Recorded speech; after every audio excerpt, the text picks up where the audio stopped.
Hey there folks, today we're going to be showing you how to use the performance tool brake pad spreader. We have our product code right up here.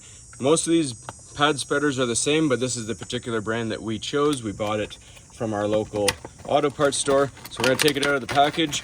It has instructions on the back. It tells us that it takes a 3/4 inch wrench right on this hex piece right here. It's magnetic, it comes apart.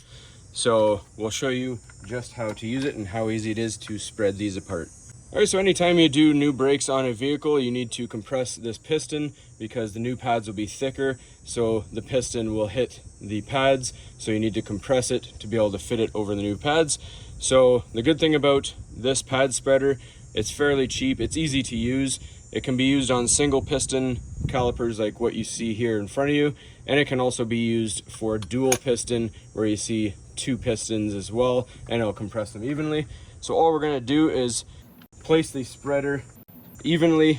In this case, because we have single piston, you're gonna take your 3/4 inch wrench, and I'm actually gonna just use my hands, and I'm going to spread it till it hits the edge of the caliper, then we'll use our wrench.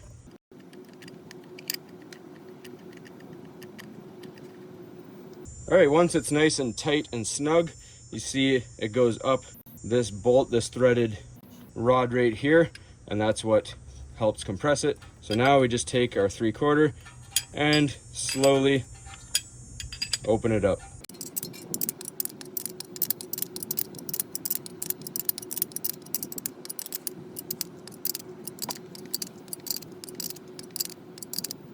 All right, and you'll feel it bottom out, and then you're going to just back it off a little bit,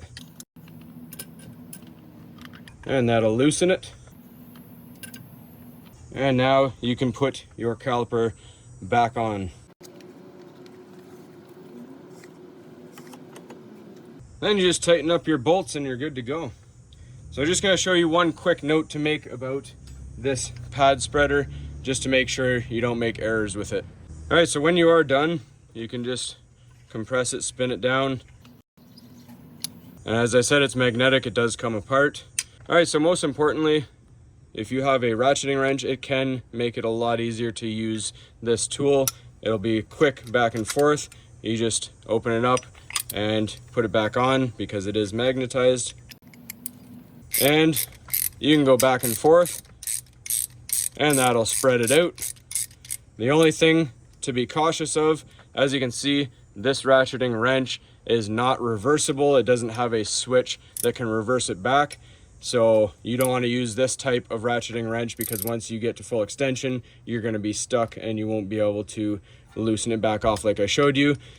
To use a non-reversible ratcheting wrench, you actually have to flip it over. So just be mindful of that. Make sure if you use a ratcheting wrench, it has the switch to reverse it.